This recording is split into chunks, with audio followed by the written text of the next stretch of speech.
بچوں کا تعلق واشنگٹن ڈی سی کے ایک مقامی اسکول سے ہے۔ اس عجائب گھر میں یہ امریکہ میں مسلمانوں کی تاریخ کے بارے میں سیکھنے کے لیے آئے ہیں۔ مجھے مسلمانوں کا ایک میوزیم بنانے کا خیال 16 سال پہلے آیا۔ امیر نشید محمد اس میوزیم کے کیوریٹر ہیں۔ ان کے اس آئیڈیا کا آغاز ایک ایسی نمائش کی شکل میں ہوا جو امریکہ کے مختلف شہروں میں منعقد کی جاتی تھی۔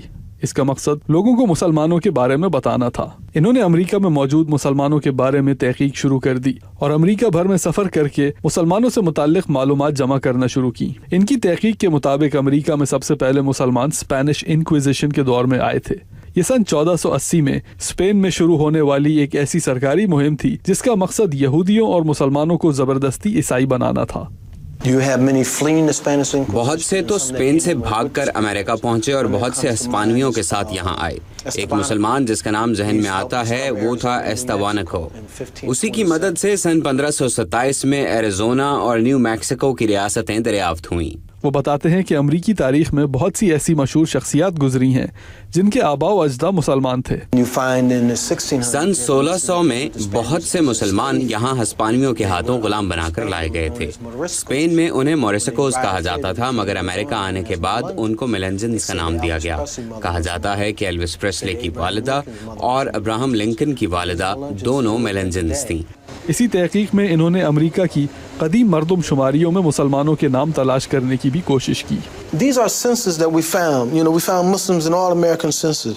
This is an 1850 census, and they're free people living in California. Here's a Muhammad, 25 years old, coming from Arabia. Here's another one, living in Ohio.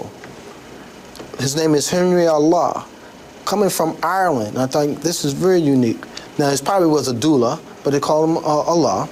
Here's another one, Peter Akbar, came from Canada. اور اس کے علاوہ انہوں نے امریکہ میں موجود قرآن کریم کے قدیم ترین نسخے بھی جمع کرنے کی کوشش کی۔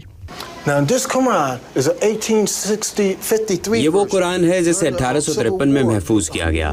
امریکی خانہ جنگی میں فتح کے بعد یونین فوجیں جنوبی ریاستوں کی عمارتیں جلا رہی تھیں۔ جب وہ شہر کی لائبریری کو جلانے کے لیے پہنچی تو وہاں کے لائبریرین نے فوجیوں سے پوچھا کہ کیا وہ چند کتابیں بچا سکتا ہے۔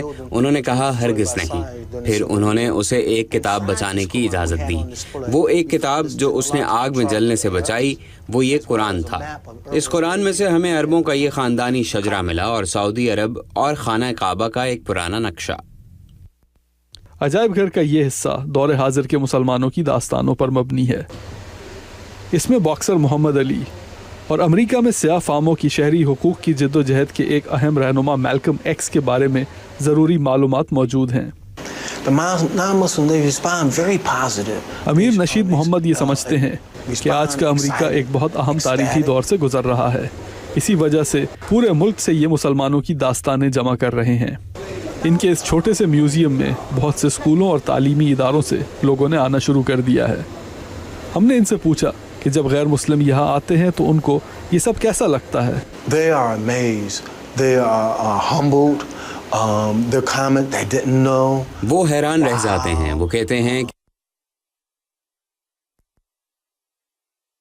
ان کے بارے میں مزید سیکھنا چاہتے ہیں۔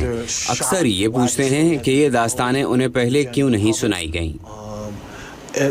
All those comments have always been positive. اپنی اس نمائش کے لیے دعوت نامے یہ مقامی اسکولوں میں بھیج رہے ہیں اور امید کرتے ہیں کہ زیادہ سے زیادہ لوگوں کو یہ اس نمائش کے ذریعے امریکہ میں مسلمانوں کے بارے میں بتا سکیں گے۔ عبدالعزیز خان، اردو VOA۔